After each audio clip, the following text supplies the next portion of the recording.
Hello friends, आज की इस वीडियो में हम लोग देखेंगे विज्ञान से आने वाले कुछ इंपॉर्टेंट प्रश्न। तो दोस्तों वीडियो को अंत तक जरूर देखिएगा और यदि वीडियो पसंद आए तो वीडियो को लाइक करिएगा और चैनल को सब्सक्राइब करके जरूर जाइएगा। तो दोस्तों आज का पहला प्रश्न है, धातु के अमलगम में दूसरा तत्व होता है। चार ऑप्शन दिए गए हैं। पहला ऑप्शन है कार्बन, दूसरा ऑप्शन है सोडियम, तीसरा ऑप्शन है सोना, चौथा ऑप्शन है पारा। तो दोस्तों धातु के अमलगम में दूसरा तत्व पारा होता है। ऑप्शन बी यहाँ पर करेक्ट होगा। नेक्स्ट प्रश्न पे चलते हैं। नेक्स्ट प्रश्न है कि निम्न में से किस गैस के कारण पत्तियों का सिकुड़ना, पत्तियों का गिरना तथा आकार में छोटा होना पौधों में पाया जाता है। चार ऑप्शन दिए गए हैं। पहला ऑप्शन है SO2, दूसरा ऑप्शन है CO, तीसरा ऑप्शन है NO, चौथा ऑप्शन है इनमें से कोई नहीं। तो दोस्तों कार्बन मोनोऑक्साइड की वजह से पत्तियों का सिकुड़ना, पत्तियों का गिरना तथा आकार में छोटा होना पौधों में पाया जाता है। नेक्स्ट प्रश्न पे चलते हैं। एक उदासीन पिंड होता है। चार ऑप्शन दिए गए हैं। पहला ऑप्शन है केवल धनात्मक, कोई आवेश ऋणात्मक आवेश नहीं। दूसरा ऑप्शन है केवल ऋणात्मक आवेश, कोई धनात्मक आवेश नहीं। तीसरा ऑप्शन है ऋणात्मक एवं धनात्मक आवेश बराबर मात्रा में। चौथा ऑप्शन है कोई आवेश नहीं होता। तो दोस्तों एक उदासीन पिंड तब होता है तब ऋणात्मक एवं धनात्मक आवेश बराबर मात्रा में हो। नेक्स्ट प्रश्न पे चलते हैं। यदि किसी विलयन का pH मान 2 है तो यह है। चार ऑप्शन दिए गए हैं। पहला ऑप्शन है दुर्बल अम्ल, दूसरा ऑप्शन है दुर्बल क्षार, तीसरा ऑप्शन है प्रबल अम्ल, चौथा ऑप्शन है प्रबल क्षार। तो दोस्तों यदि किसी विलयन का pH मान 2 होता है तो यह प्रबल अम्ल होगा। ऑप्शन सी यहाँ पर करेक्ट हो जाएगा। नेक्स्ट प्रश्न पे चलते हैं। नेक्स्ट प्रश्न है, रासायनिक अभिक्रियाओं के संदर्भ में निम्न में से कौन सा सही है। चार ऑप्शन दिए गए हैं। पहला ऑप्शन है रासायनिक अभिक्रियाएं उत्क्रमणीय होती हैं। दूसरा ऑप्शन है सभी रासायनिक परिवर्तनों के दौरान ऊर्जा अवशोषित होती है। तीसरा ऑप्शन है रासायनिक अभिक्रियाओं में रासायनिक बंधों का टूटना व बनना होता है। चौथा ऑप्शन है उपयुक्त सभी। तो दोस्तों रासायनिक अभिक्रियाओं के संदर्भ में सही कथन होगा कि रासायनिक अभिक्रियाओं में रासायनिक बंधों का टूटना एवं बनना होता है। नेक्स्ट प्रश्न पे चलते हैं। नेक्स्ट प्रश्न है, प्रतिवर्ती क्रिया में प्रतिवर्ती चाप निम्न द्वारा बनता है। चार ऑप्शन दिए गए हैं। पहला ऑप्शन है मस्तिष्क से मांसपेशी, मांसपेशी से मेरुरज्जु। दूसरा ऑप्शन है संवेदांग से मेरुरज्जु, मेरुरज्जु से मांसपेशी। तीसरा ऑप्शन है मांसपेशी से मस्तिष्क, मस्तिष्क से मेरुरज्जु। चौथा ऑप्शन है मांसपेशी, संवेदांग और मेरुरज्जु। तो दोस्तों प्रतिवर्ती क्रिया में प्रतिवर्ती चाप संवेदांग, मेरुरज्जु और मांसपेशी निम्न द्वारा बनता है। ऑप्शन बी यहाँ पर करेक्ट होगा। नेक्स्ट प्रश्न पे चलते हैं। नेक्स्ट प्रश्न है, एक चुंबक की छड़ को लंबाई से 4 टुकड़ों में काटा जाए तो ध्रुवों की कुल संख्या होगी। चार ऑप्शन दिए गए हैं। पहला ऑप्शन है 2, दूसरा ऑप्शन है 4, तीसरा ऑप्शन है 8, चौथा ऑप्शन है 6। तो दोस्तों यदि एक चुंबक की लंबाई छड़ को लंबाई से 4 टुकड़ों में काटा जाए तो ध्रुवों की कुल संख्या होती है 8। ऑप्शन सी यहाँ पर करेक्ट होगा। पैंक्रियाज अग्नाशय में होती हैं। चार ऑप्शन दिए गए हैं। पहला ऑप्शन है केवल बहिस्रावी कोशिकाएं, दूसरा ऑप्शन है केवल अंतःस्रावी कोशिकाएं, तीसरा ऑप्शन है 2 प्रकार की कोशिकाएं अंतःस्रावी एवं बहिस्रावी, चौथा ऑप्शन है केवल एक ही कोशिकाएं जो कि अंतःस्रावी एवं बहिस्रावी दोनों प्रकार से कार्य करती है। तो दोस्तों पैंक्रियाज अर्थात अग्नाशय में 2 प्रकार की कोशिकाएं होती हैं, अंतःस्रावी एवं बहिस्रावी। ऑप्शन सी यहाँ पर करेक्ट होगा। नेक्स्ट प्रश्न पे चलते। नेक्स्ट प्रश्न है, भोजन पकाते समय कभी कभी बर्तन के पैंदे की बाहरी सतह काली हो जाती है, इसका अर्थ है। चार ऑप्शन दिए गए हैं। पहला ऑप्शन है भोजन अधिक पक गया है, दूसरा ऑप्शन है बर्तन स्टील का बना है, तीसरा ऑप्शन है ईंधन पूर्ण रूप से नहीं जल रहा है, चौथा ऑप्शन है प्रयुक्त ईंधन गैर परंपरागत है। तो दोस्तों भोजन बनाते समय कभी कभी बर्तन के पैंदे की बाहरी सतह काली हो जाती है, इसका मतलब होता है कि ईंधन पूर्ण रूप से नहीं जल रहा है। ऑप्शन सी यहाँ पर करेक्ट होगा। नेक्स्ट प्रश्न पे चलते हैं। नेक्स्ट प्रश्न है, निम्न में से किस विधि द्वारा प्रयोगशाला में ऑक्सीजन गैस बनाई जाती है। चार ऑप्शन दिए गए हैं। पहला ऑप्शन है KClO3 को MnO2 के साथ गर्म करने से, दूसरा ऑप्शन है पानी के विद्युत अपघटन द्वारा, तीसरा ऑप्शन है प्रकाश संश्लेषण द्वारा, चौथा ऑप्शन है ए और सी दोनों। तो दोस्तों प्रयोगशाला में ऑक्सीजन गैस बनाई जाती है KlCO3 को MnO2 के साथ गर्म करने से और प्रकाश संश्लेषण द्वारा, अर्थात ऑप्शन डी यहाँ पर करेक्ट हो जाएगा। नेक्स्ट प्रश्न पे चलते। नेक्स्ट प्रश्न है, एक ताजा अंडा शुद्ध पानी में डूब जाता है लेकिन नमक के संतृप्त विलयन में तैरता रहता है, इसका कारण है। चार ऑप्शन दिए गए हैं। पहला ऑप्शन है अंडे के कवच में स्थित तरल माध्यम, दूसरा ऑप्शन है शुद्ध जल का उच्च घनत्व, तीसरा ऑप्शन है नमक के पानी का उच्च घनत्व, चौथा ऑप्शन है अंडे का कवच कैल्शियम का बना होता है जो कि शुद्ध पानी से हल्का होता है। तो दोस्तों एक ताजा अंडा शुद्ध पानी में डूब जाता है लेकिन नमक के संतृप्त विलयन में तैरता रहता है, इसका कारण है कि नमक के पानी का उच्च घनत्व होता है। ऑप्शन सी यहाँ पर करेक्ट होगा। नेक्स्ट प्रश्न पे चलते। नेक्स्ट प्रश्न है, संक्रमण के दौरान निम्न की संख्या में वृद्धि होती है। चार ऑप्शन दिए गए हैं। पहला ऑप्शन है एरिथ्रोसाइड, दूसरा ऑप्शन है ल्यूकोसाइड, तीसरा ऑप्शन है प्लेटलेट, चौथा ऑप्शन है हीमोग्लोबिन। तो दोस्तों संक्रमण के दौरान ल्यूकोसाइड की संख्या में वृद्धि होती है, ऑप्शन बी यहां पर करेक्ट होगा। नेक्स्ट प्रश्न पे चलते हैं। नेक्स्ट प्रश्न है, एक गेंद किसी वेग से ऊपर की ओर उछाली जाती है, यह 50 मीटर ऊंचाई तक जाकर फेंकने वाले के पास लौट आती है। तो चार ऑप्शन दिए गए हैं। पहला ऑप्शन है इसके द्वारा तय की गई कुल दूरी 50 मीटर है। दूसरा ऑप्शन है इसका कुल विस्थापन 100 मीटर है। तीसरा ऑप्शन है इसका कुल विस्थापन 0 है। तो दोस्तों यदि एक गेंद को उछालते हैं और यह 50 मीटर ऊंचाई तक जाकर वापस लौट आती है तो इसका मतलब होगा कि इसका कुल विस्थापन 0 होगा। ऑप्शन सी यहां पर करेक्ट हो जाएगा। नेक्स्ट प्रश्न है, लाल रक्त कणिकाएं शरीर में ऑक्सीजन का संवहन करती है, वयस्कों में इसका निर्माण होता है। चार ऑप्शन दिए गए हैं। पहला ऑप्शन है यकृत में, दूसरा ऑप्शन है गुर्दे में, तीसरा ऑप्शन है हृदय में, चौथा ऑप्शन है अस्थि मज्जा में। तो दोस्तों लाल रक्त कणिकाएं शरीर में ऑक्सीजन का संवहन करती हैं और वयस्कों में इसका निर्माण अस्थि मज्जा में होता है। ऑप्शन डी यहां पर करेक्ट होगा। नेक्स्ट प्रश्न है, प्रकाश संश्लेषण प्रक्रिया में सम्मिलित गैस है। चार ऑप्शन दिए गए हैं। पहला ऑप्शन है ओजोन, दूसरा ऑप्शन है ऑक्सीजन, तीसरा ऑप्शन है हाइड्रोजन, चौथा ऑप्शन है कार्बन डाइऑक्साइड। तो दोस्तों प्रकाश संश्लेषण की प्रक्रिया में oxygen gas carbon dioxide gas सम्मिलित होती है। ऑप्शन डी यहां पर करेक्ट होगा। नेक्स्ट प्रश्न पे चलते हैं। नेक्स्ट प्रश्न है, पत्तियों में हरे रंग की उपस्थिति निम्न में से किस कारण होती है। तो दोस्तों पत्तियों में हरे रंग की उपस्थिति क्लोरोफिल के कारण होती है। ऑप्शन सी यहां पर करेक्ट होगा। नेक्स्ट प्रश्न पे चलते हैं, वर्षा के होने से निम्न में किसकी महत्वपूर्ण भूमिका होती है। चार ऑप्शन दिए गए हैं। पहला ऑप्शन है शोधन की, दूसरा ऑप्शन है वाष्पीकरण की, तीसरा ऑप्शन है संघनन की, चौथा ऑप्शन है वाष्पीकरण और संघनन दोनों की। तो दोस्तों वर्षा होने में वाष्पीकरण और संघनन दोनों की महत्वपूर्ण भूमिका होती है। नेक्स्ट प्रश्न है, गर्म रुधिर प्राणी का परिचय देने के लिए शिक्षक के लिए श्रेष्ठ शिक्षण सहायक सामग्री होगी। चार ऑप्शन दिए गए हैं। पहला ऑप्शन है मेंढक के जीवन चक्र का चार्ट, दूसरा ऑप्शन है मुर्गी के जीवन चक्र का मॉडल, तीसरा ऑप्शन है वास्तविक तितली, चौथा ऑप्शन है कक्षा के बाहर बैठा कुत्ता। तो दोस्तों यदि शिक्षक को गर्म रुधिर प्राणी वाले किसी जीव का परिचय देना है तो उसके लिए सर्वश्रेष्ठ सहायक सामग्री होगी कि कक्षा के बाहर बैठा कुत्ता। ऑप्शन डी यहां पर करेक्ट हो जाएगा। नेक्स्ट प्रश्न है, वर्षा जल संचयन का सबसे प्रमुख उपयोग है। चार ऑप्शन दिए गए हैं। पहला ऑप्शन है सिंचाई, दूसरा ऑप्शन है कृषि, तीसरा ऑप्शन है पेयजल, चौथा ऑप्शन है भूमिगत जल स्तर वृद्धि। तो दोस्तों वर्षा के जल को संचयन करके उसका सबसे प्रमुख उपयोग होगा सिंचाई। ऑप्शन ए यहां पर करेक्ट होगा। नेक्स्ट प्रश्न पे चलते हैं। नेक्स्ट प्रश्न है, उत्सर्जन तंत्र किससे संबंधित नहीं है। चार ऑप्शन दिए गए हैं। पहला ऑप्शन है वृक्क से, दूसरा ऑप्शन है कान से, तीसरा ऑप्शन है फेफड़े से, चौथा ऑप्शन है त्वचा से। तो दोस्तों उत्सर्जन तंत्र कान से संबंधित नहीं है। ऑप्शन बी यहां पर करेक्ट हो जाएगा। नेक्स्ट प्रश्न पे चलते हैं। नेक्स्ट प्रश्न है, ध्वनि ज्यादा तेजी से चलती है। चार ऑप्शन दिए गए हैं। पहला ऑप्शन है निर्वात में, दूसरा ऑप्शन है पानी में, तीसरा ऑप्शन है हवा में, चौथा ऑप्शन है लकड़ी में। तो दोस्तों ध्वनि ठोस में सबसे ज्यादा चलती है। ऑप्शन डी यहां पर करेक्ट हो जाएगा, लकड़ी में। नेक्स्ट प्रश्न पे चलते हैं। नेक्स्ट प्रश्न है, इंद्रधनुष में रंगों का क्रम है। चार ऑप्शन दिए गए हैं। पहला ऑप्शन है बैंगनी, नीला, हरा, पीला, नारंगी, नील, जामुनी, लाल। तो दोस्तों इंद्रधनुष में रंगों का क्रम होगा बैंगनी, नील, जामुनी, नीला, हरा, पीला, नारंगी, लाल। तो दोस्तों ऑप्शन डी यहां पर करेक्ट हो जाएगा। नेक्स्ट प्रश्न पे चलते हैं। नेक्स्ट प्रश्न है, टेडपोल किसके जीवन की प्रारंभिक अवस्था है। चार ऑप्शन दिए गए हैं। पहला ऑप्शन है मेंढक, दूसरा ऑप्शन है मछली, तीसरा ऑप्शन है टारपीडो, चौथा ऑप्शन है ध्रुवीय भालू। तो दोस्तों टेडपोल मेंढक के जीवन की प्रारंभिक अवस्था होता है। ऑप्शन ए यहां पर करेक्ट हो जाएगा। नेक्स्ट प्रश्न है, इनकी 1859 की पुस्तक on the origin of species में इनके प्राकृतिक चयन संबंधी शोध का विवरण है। यह उद्भव जीव विज्ञान में मील का पत्थर है। इस पुस्तक के रचयिता हैं।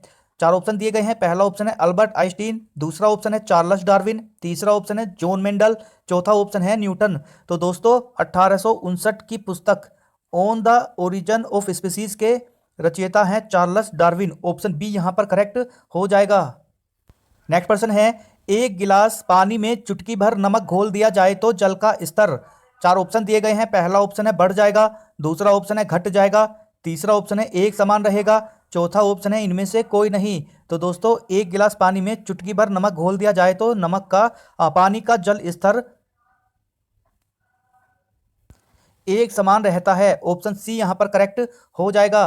नेक्स्ट प्रश्न पे चलते हैं। नेक्स्ट प्रश्न है, विज्ञान के एक शिक्षक को मैक्रो पादपों की तलाश हेतु विद्यार्थी को किस क्षेत्र में खोज के लिए प्रोत्साहित करना चाहिए? 4 ऑप्शन दिए गए हैं। पहला ऑप्शन है मरुद्भिद क्षेत्रों में, दूसरा ऑप्शन है लवणोद्भिद दलदल में, तीसरा ऑप्शन है गर्म एवं आर्द्र क्षेत्र में, चौथा ऑप्शन है शीत क्षेत्र में। तो दोस्तों विज्ञान के एक शिक्षक को मैंग्रोव पादपों की तलाश हेतु विद्यार्थी को लवणोद्भिद दलदल में खोज के लिए प्रोत्साहित करना चाहिए। ऑप्शन बी यहाँ पर करेक्ट हो जाएगा। नेक्स्ट प्रश्न है, हरी खाद से तात्पर्य है?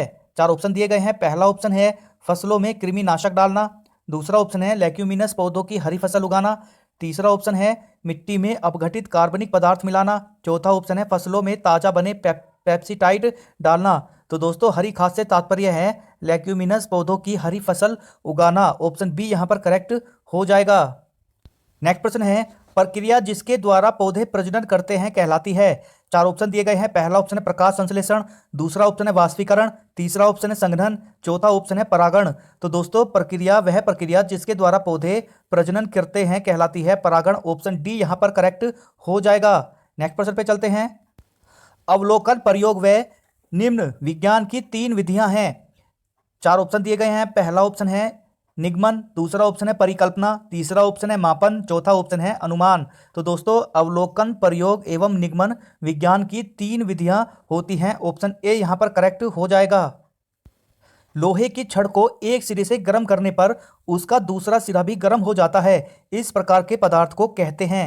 4 ऑप्शन दिए गए हैं। पहला ऑप्शन है ऊष्मा का अच्छा सुचालक, दूसरा ऑप्शन है ऊष्मा का अच्छा कुचालक, तीसरा ऑप्शन है ऊष्मा का अर्धचालक, चौथा ऑप्शन है हीटर। तो दोस्तों यदि लोहे की छड़ के एक सिरे को गर्म करते हैं तो धीरे धीरे उसका दूसरा सिरा भी गर्म हो जाता है, इस प्रकार के पदार्थ को कहते हैं ऊष्मा का अच्छा सुचालक। ऑप्शन ए यहाँ पर करेक्ट होगा। नेक्स्ट प्रश्न पे चलते हैं। नेक्स्ट प्रश्न है, फ़ारेनहाइट पैमाने पर पानी का क्वथनांक होता है? 4 ऑप्शन दिए गए हैं। पहला ऑप्शन है 100 डिग्री फ़ारेनहाइट, दूसरा ऑप्शन है 80 डिग्री फ़ारेनहाइट, तीसरा ऑप्शन है 212 डिग्री फ़ारेनहाइट, चौथा ऑप्शन है 32 डिग्री फ़ारेनहाइट। तो दोस्तों फ़ारेनहाइट पैमाने पर पानी का क्वथनांक होता है 212 डिग्री फ़ारेनहाइट। ऑप्शन सी यहाँ पर करेक्ट होगा। नेक्स्ट प्रश्न पे चलते हैं। नेक्स्ट प्रश्न है, मनुष्य के हृदय में कितने कक्ष होते हैं? 4 ऑप्शन दिए गए हैं। पहला ऑप्शन है 1, दूसरा ऑप्शन है 2, तीसरा ऑप्शन है 3, चौथा ऑप्शन है 4। तो दोस्तों मनुष्य के हृदय में 4 कक्ष होते हैं। ऑप्शन डी यहाँ पर करेक्ट हो जाएगा। नेक्स्ट प्रश्न पे चलते हैं। नेक्स्ट प्रश्न है, विलियन पार्ट की प्रायोगिक व्याख्या हेतु विलय के रूप में शिक्षक को कौन सा पदार्थ लेना चाहिए? तो दोस्तों यदि विज्ञान में विलियन पार्ट में प्रायोगिक व्याख्या करनी है तो एक शिक्षक को सोडियम क्लोराइड लेना चाहिए। ऑप्शन डी यहां पर करेक्ट हो जाएगा। वस्तुएं जो मानवीय नेत्रों के लिए अदृश्यमान होती हैं आमतौर पर देखी जा सकती हैं। 4 ऑप्शन दिए गए हैं। पहला ऑप्शन है एक्स किरण द्वारा, दूसरा ऑप्शन है गामा किरण द्वारा, तीसरा ऑप्शन है बीटा किरण द्वारा, चौथा ऑप्शन है अल्ट्रावायलेट प्रकाश द्वारा। तो दोस्तों वस्तुएं जो मानवीय नेत्रों के लिए अदृश्यमान होती हैं वह आमतौर पर अल्ट्रावायलेट प्रकाश के द्वारा देखी जा सकती हैं। ऑप्शन डी यहाँ पर करेक्ट हो जाएगा।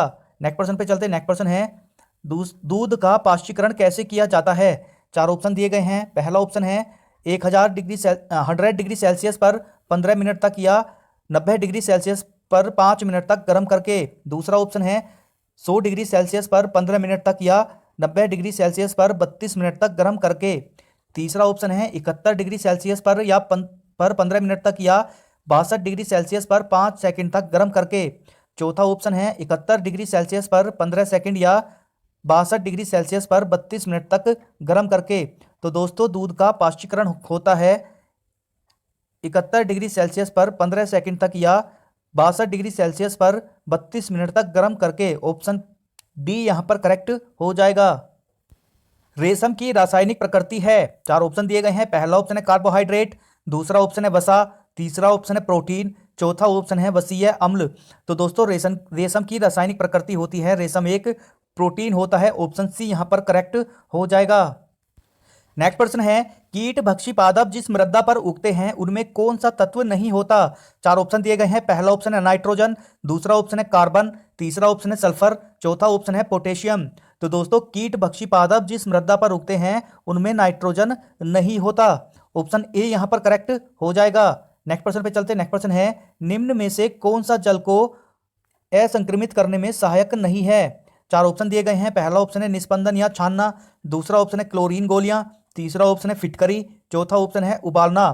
तो दोस्तों निस्पंदन या छानना जल की असंक्रमितता को दूर करने में सहायक नहीं होता। ऑप्शन ए यहाँ पर करेक्ट हो जाएगा। नेक्स्ट प्रश्न है निम्न में से किस वनस्पति के बीज हम खाते हैं? 4 ऑप्शन दिए गए हैं। पहला ऑप्शन है गाजर, दूसरा ऑप्शन है मक्का, तीसरा ऑप्शन है केला, चौथा ऑप्शन है मूंगफली। तो दोस्तों मूंगफली के बीज हम खाते हैं। ऑप्शन डी यहाँ पर करेक्ट हो जाएगा। नेक्स्ट प्रश्न पे चलते हैं। नेक्स्ट प्रश्न है पौधों को वायुमंडल का शुद्धिकारक कहा जाता है क्योंकि इसमें होती है। 4 ऑप्शन दिए गए हैं। पहला ऑप्शन है श्वसन की क्रिया, दूसरा ऑप्शन है वाष्पोत्सर्जन की क्रिया, तीसरा ऑप्शन है प्रकाश संश्लेषण की क्रिया, चौथा ऑप्शन है ये सभी।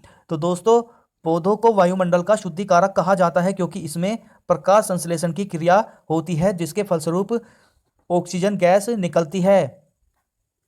नेक्स्ट प्रश्न है निम्नलिखित में से कौन सा कथन सही है? 4 ऑप्शन दिए गए हैं। पहला ऑप्शन है सभी धातुएं तन्य होती हैं, दूसरा ऑप्शन है सभी अधातुएं तन्य होती हैं, तीसरा ऑप्शन है सामान्यतः धातुएं तन्य होती हैं, चौथा ऑप्शन है कुछ अधातुएं तन्य होती हैं। तो दोस्तों सही कथन होगा कि सामान्यतः धातुएं तन्य होती हैं। नेक्स्ट प्रश्न पे चलते हैं। नेक्स्ट प्रश्न है अवतल दर्पण के अत्यंत निकट जब बिंब को रखते हैं तो प्रतिबिंब होता है। 4 ऑप्शन दिए गए हैं। पहला ऑप्शन है वास्तविक सीधा एवं छोटा, दूसरा ऑप्शन है आभासी सीधा एवं आकर्षित, तीसरा ऑप्शन है आभासी उल्टा एवं छोटा, चौथा ऑप्शन है वास्तविक उल्टा एवं छोटा।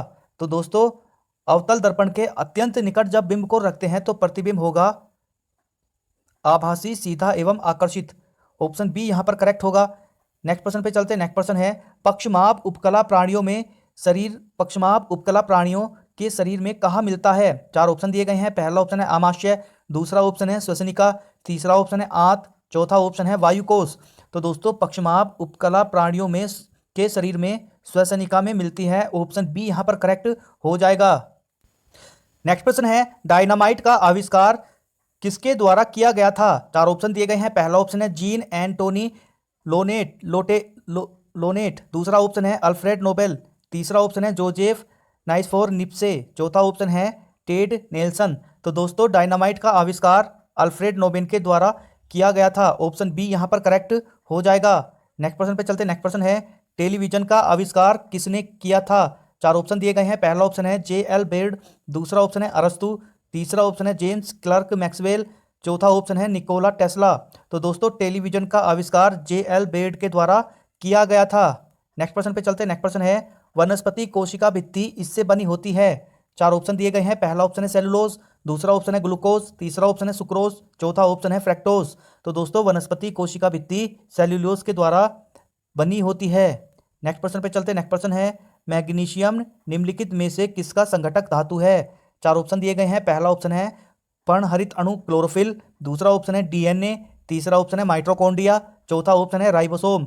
तो दोस्तों मैग्नीशियम पर्णहरित अणु या क्लोरोफिल का संघटक धातु है। ऑप्शन ए यहाँ पर करेक्ट होगा। नेक्स्ट प्रश्न है निम्नलिखित विकल्पों में से कौन सी मछली है? तो दोस्तों जेलीफिश, लोबस्टर और साल्मन तथा व्हेल में से साल्मन मछली है। ऑप्शन सी यहाँ पर करेक्ट हो जाएगा। नेक्स्ट प्रश्न है उत्परिवर्तन का सिद्धांत किसके द्वारा प्रस्तावित किया गया था? 4 ऑप्शन दिए गए हैं। पहला ऑप्शन है चार्ल्स लिएज, दूसरा ऑप्शन है विलियम स्मिथ, तीसरा ऑप्शन है ह्यूगो डिवरिज, चौथा ऑप्शन है हैरिसन स्मिथ। तो दोस्तों उत्परिवर्तन का सिद्धांत ह्यूगो डिवरिज द्वारा प्रस्तावित किया गया था। तो दोस्तों ये थी आज की वीडियो। आज की इस वीडियो में हम लोग विभिन्न प्रकार की प्रतियोगी परीक्षाओं में आने वाले विज्ञान के महत्वपूर्ण प्रश्नों का अध्ययन किया। तो दोस्तों वीडियो जरूर देखिएगा और यदि आप लोग वीडियो पर कोई अपनी राय या सुझाव देना चाहते हैं तो आप लोग नीचे कमेंट बॉक्स में दे सकते हैं। वीडियो देखते हुए यदि आप लोग यहाँ तक पहुँच गए हैं तो चैनल को सब्सक्राइब किए बिना मत जाइएगा। मिलते हैं नेक्स्ट वीडियो में, तब तक के लिए नमस्कार।